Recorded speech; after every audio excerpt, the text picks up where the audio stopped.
In this tutorial, we're going to walk you through the nesting tool. This feature will auto-fit parts in an area in the most efficient way that it can calculate. It's a very powerful tool that helps you to optimize your material usage and your toolpath efficiency when laying out and cutting a number of shapes. So with that said, let's have a look at an example. And you can see over here I've got a file called Olympic Stadium. So let's open that up and let's have a look at a nesting example. So you can see here that I have the Olympic text over here and I have the sign border over here. So let's look at nesting these, shall we? So we'll go to the left over here under offset and layout, and we're going to click on this option here for nesting. Now right away you're greeted with some options. The first one in the top left is the diameter of the tool you'll be using. So you need to enter that information here. In this case I'm using a 0.25 inch end mill or a 1/4 inch end mill. The next one is the clearance, and there's a little diagram to demonstrate what the clearance is here. What the clearance is the distance from the cutting edge of the tool to the next part that you're cutting. So for example, if I was cutting out the L in Olympic, it would be the cutting edge to the next part, which would be the Y. And then we have the border gap. Now the border gap is useful for when you have things like clamps that are holding down your worksheet. So if your material is being held down by clamps, you need to make sure your border gap is big enough that it clears the clamps in a safe manner so the tool does not engage those clamps at any point. So that's what the border gap is for. But with that in mind, let's look at nesting a simple example. So let's left mouse click and let's select all these vectors by dragging out this box.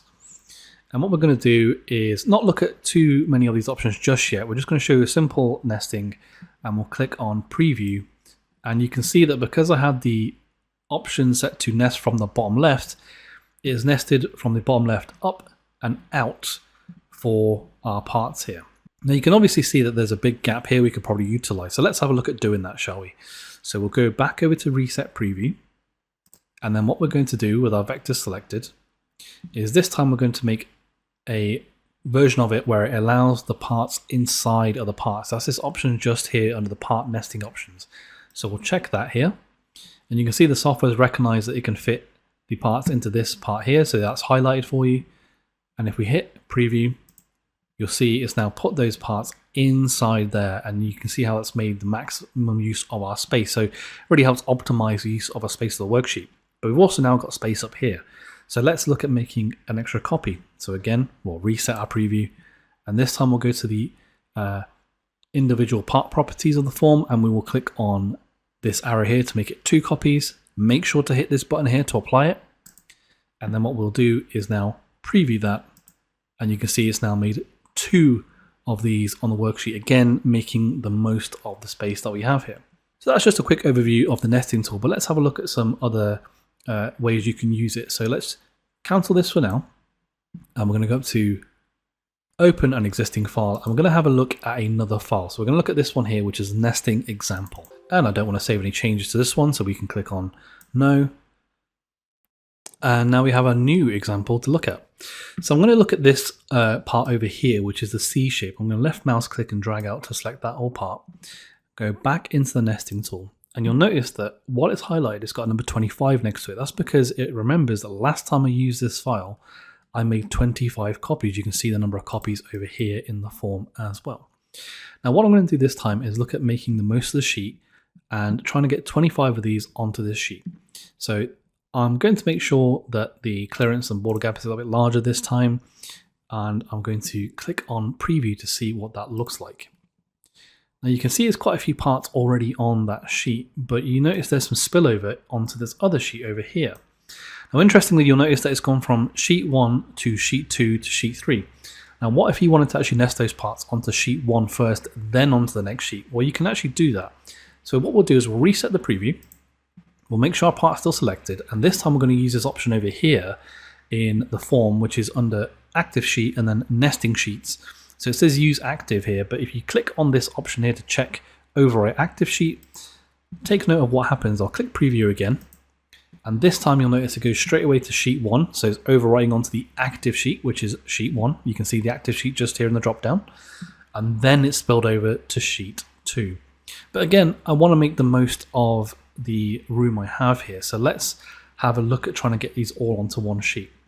So if I reset the preview, with that part still selected, I'm going to use this option here to mirror parts to find best fit. So what this is going to do is mirror this part to try and fit them all onto one sheet. So let's have a look at what that looks like currently. I'm just going to turn off the Overwrite active sheet for the moment, hit on preview, and you can see now that some of these parts have been mirrored to try and fit them in onto that sheet, but I've still got a couple still left over going onto another sheet. So again, let's reset our preview and we'll have a look at trying to get these on with another option. So if we go back into the form, we'll uncheck mirror parts to find best fit, and this time we'll use rotate parts to find best fit. So this is where I can use a rotation step angle to rotate that part to try and fit it on to this sheet. So again, let's have a look at the preview, and you can see this time it's rotated it by 45 degrees. That was the angle I gave it, but not quite still getting all those parts onto the one sheet. So what we'll do is we'll again reset and we'll adjust this angle. What I'm going to do this time is put it down to 1. Now what this will do is make the software rotate this part 360 degrees until it finds a way to make them fit onto the sheet. So let's click on preview and see what happens. And you'll notice this time it is just the one sheet. You can see at the various angles is rotated these parts to try and achieve that. So really quite a powerful tool to try and make the most of your worksheet. So with that in mind, that example covered, let's reset the preview. We're going to come out of the form for a moment, just going to click on cancel, and we're going to look at another part here. So you can see on the right hand side here I have these parts that haven't used it. So if I left mouse click and select all these parts by dragging out, we'll go back into the nesting tool, and you can see there's a number 5 in these parts if I zoom in there. And that's because the software knows last time I used 5 copies, which is reflected over here in the individual part properties of the form in the nesting form. And I will keep that, and I'm going to actually preview that now to see what it looks like. And that looks good to me, but you notice there's a lot of empty space here that I can utilize. Well, let's take this opportunity to show you how to use a boundary vector to put these parts into a vector limited by the boundary. So what we'll do is we'll click OK to come out of this form for the moment. So these parts are still now nested, and we'll come up to the Draw Rectangle tool under the Create Vectors tool here. Now, if I click on that, I'm going to left mouse click on the top here. I'm going to drag this box down to the bottom right here. You can see it's snapped there to the corner. I'm quite happy with that. I'm going to close that out, and I'm just going to make this box just a tiny bit smaller. I'm just going to click on this and drag it to the right a little bit. Fantastic. And what else I'm going to do is assign this to its own layer. So let's right mouse click this vector while it's selected. We'll go to Move to Layer, New Layer. Okay, and we're going to call this one Boundary, nice and clear so we know what that is for. And we'll click OK. Now what we're going to do is go back into the nesting form, but with these parts selected. So it's left mouse click, drag. Fantastic, we've got this part selected. Back into the nesting form. Now this time what we're going to do is use this option here, so Nest Boundary. And you can see it's got the option here unchecked, so let's check that. And you can see it's picked up our layers, and it's automatically picked up our boundary layer. So now what we're going to do is tell the software to nest all these parts into this boundary by selecting this option here. Now the number of copies I want this time is 5, so remember to hit apply, always hit apply for that so the changes are applied. And we'll click on preview so we can see what that looks like. And you can see it's now put 5 of each of those parts into that boundary. So again, making the most of your space, so really optimizing the use of your worksheet. But with that in mind, let's go have a look at another example of nesting in a different type of job. So I'm just going to click OK. I'm going to go to Open an Existing File, and then this time we're going to use the two-sided example. So let's open that file up. Again, don't need to save the changes here. And then let's have a look at a double-sided example. Now this file is a double-sided job. You can see that because at the top here you can flip between the bottom side and the top side. So you can see on the top we have the drill holes, the border, and on the bottom side highlighted in blue are the dado-like vectors here. So let's left mouse click and highlight these vectors, and let's go back into the nesting form. Now right away you'll notice that the software has outlined all of the vectors, and it's done it in a bright blue for the bottom vectors because it recognizes this is a double-sided job. Now if you look in the form here under part nesting options, you'll see that nest two-sided parts is active. That's saying to nest on both sides. So let's have a look at what that looks like. I've got 5 copies on each side. Make sure to hit apply, and then we'll click on preview, and you'll see that it's nested on the top, the drill holes in the border 5 times, but it's also done it on the bottom for us as well. So it's a really powerful tool, you can see, to organize your parts. So even if you have a double-sided job, the software can recognize vectors on the bottom side or the top side and nest those for you. So let's have a look at another type of nesting. So let's just cancel out this for now. Again, open an existing file, and this time we're going to go for the multi-material buttons file. So let's open that up. Again, don't need to save the changes. And now let's look at nesting these options over here. So you can see in this example, I've now got multiple sheets. I've got scrap acrylic, layout acrylic, plywood on the bottom right, and cherry on the bottom. Now what I want to do is I want to take the inner and outer border here and cut these on plywood. I want to cut the inner options here to cherry, and I want to cut the very inside vectors here onto acrylic. So how do we achieve that with the nesting tool? Well, let's have a look at the inner and outer border first. So we want to cut on plywood. So let's left mouse click, drag, and select those vectors. These are selected. Let's go into the nesting tool. Now what I'm going to do is I'm going to make sure that these are now nested onto plywood. So let's have a look at our options here. Now you'll notice that I haven't got remove original parts on. Now what that would do is if I had this on, that would get rid of this part after it's been nested over here, and those no longer be available. But I don't want that because I need these to use later on. So let's turn that off. And we want 8 copies. Remember to hit apply. And you can see that's reflected that over here, that last time I used 8 copies. And this time we're going to use this option here, nesting sheets, use active, and we're going to go to customize. Because what we can do here is tell the software which sheet we want to nest onto. So if I click this drop down menu here, I get all the sheets I have available to me in the software. I want to use plywood. And then on the no limit option here, you notice I have 1 and no limit. So far in this tutorial, you've been using no limit. And what no limit does is it says that I want to nest all the parts on the sheet I can, and if I can't fit them all on, go on to the next sheet. Whereas the 1 will say, try and fit them all on just a 1 sheet only. In this case, I want no limit, so let's click on that, and I'll click on OK. And you'll notice what happens here is when I click on preview, those inner and outer vectors are put on the plywood, so I can cut those out of plywood. Fantastic. And we've got 8 copies there ready to go. So now let's have a look at doing the next part. So let's go on to our layout sheet again. This time we want the inner vectors. So we'll select all those. I'm just going to hold shift and I'll select that one there as well. And again, I want 8 copies, but if you recall earlier, I said I want this on cherry. So again, let's click on customize.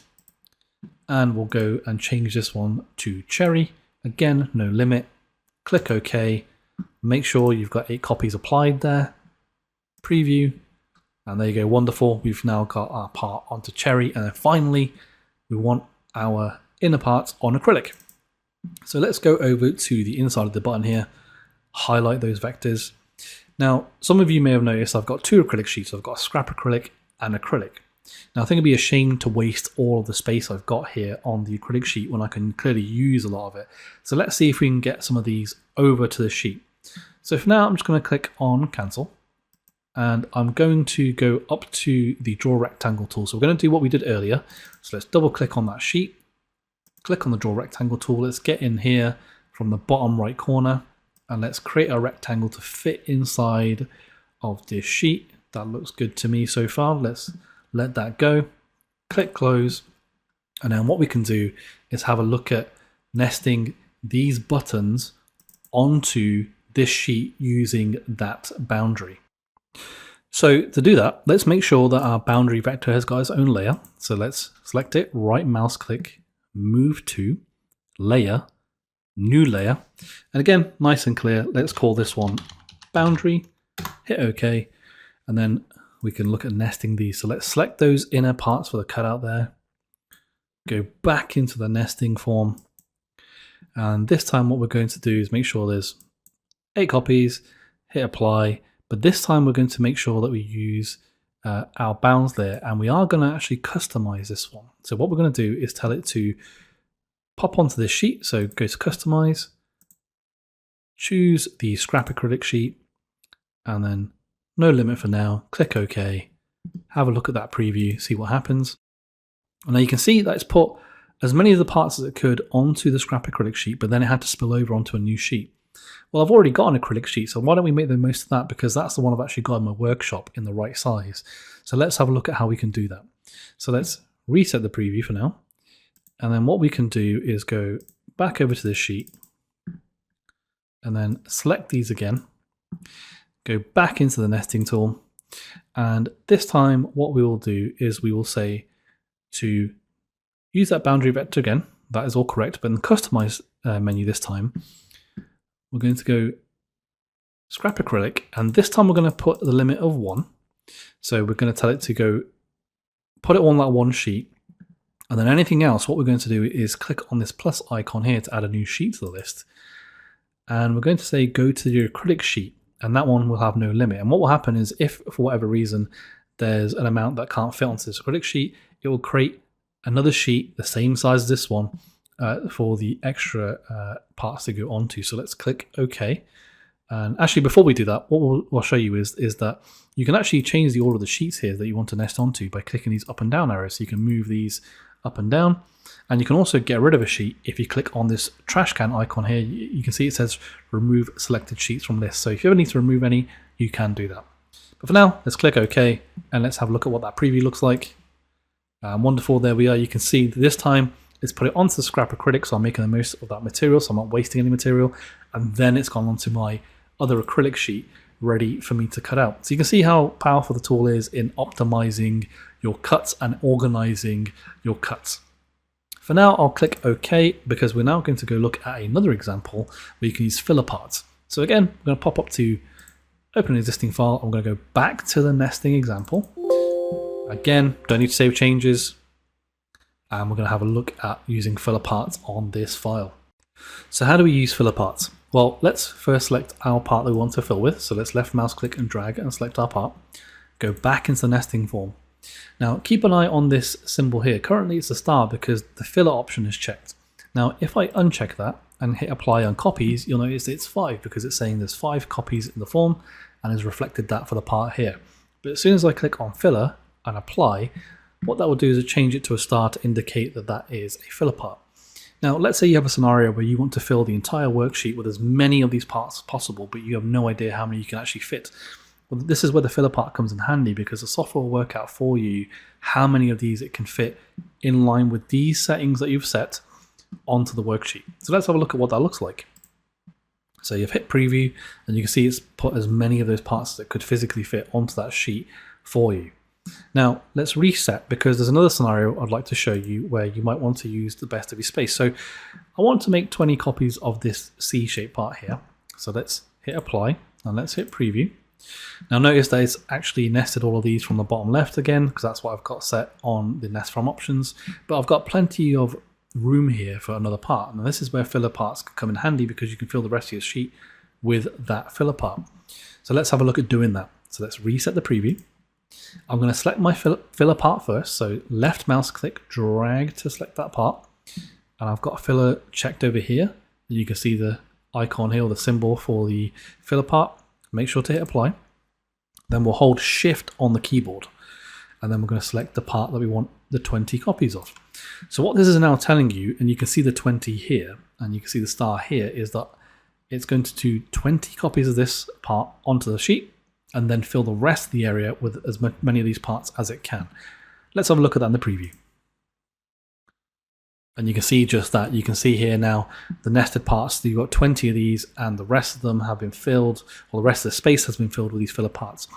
Another thing I should point out here is with your nested parts is that you can actually select these. So if you left mouse click on this one, for example, and then I'll right mouse click it and do select parts, you'll notice that the software has picked up that this entire shape is one part.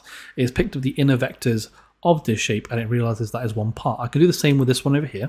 So if I right mouse click, select part, again, the software picks up that that is one part. That constitutes one part. So quite a powerful tool. If you don't want to have to play around with selecting multiple vectors, you can just right click it and then do select by part when it has been nested. Now the nesting tool also has the ability to have multiple filler parts, where the software will fit what it can in order of size, where it will fill and prioritize larger items followed by smaller items. So let's have a look at an example of doing that. So I'm just going to cancel out of this and just Control Z to undo our changes there. So let's select a part that we'd like to have as another filler part, but we want to prioritize it by size. So let's select this one on the bottom right here. So let's go back into the nesting form. And this time we want to make sure that you indicate that it's filler. So you'll notice again when I hit apply that the star symbol has appeared here. Then I'm going to hold shift and I want to left mouse click and select this part. So we've got 20 copies of that. And then finally, still holding shift, left mouse click and select this part here, which is our smaller part. So what the software will now do is give us 20 copies of this, followed by the larger filler part, followed by the smaller. So the larger one will take prominence here. So let's have a look at that preview. And you can see here what the software has done is 20 copies of our part here, our C-shaped part, which again, we can right mouse click, select part, and it will select all everything in that part. And then it has done the larger of our filler parts here, and then less prominent are the smaller of our filler parts here that you can see dotted around our worksheet where it could fit in. Now, if I close out of this form and I click cancel, if I come back over to this part on the right hand side here, left mouse click on the outer vector and then right mouse click, select part, I can now left mouse click this again and I can move this around. I can rotate this as well. So if you ever want to manually manipulate a part, you can do that after it's been nested. Again, if I go over to the top left here, left mouse click the perimeter of this part, right mouse click, select part, and I can now left mouse click again, and again I can manipulate this to rotate it, or indeed move this to another part of the worksheet if I wanted to try and get the best manual fit, or if I wanted to play around with my vectors after I had nested them. But with that in mind, that concludes our tutorial on nesting. I hope you have found this very useful, and I look forward to seeing you in the next video.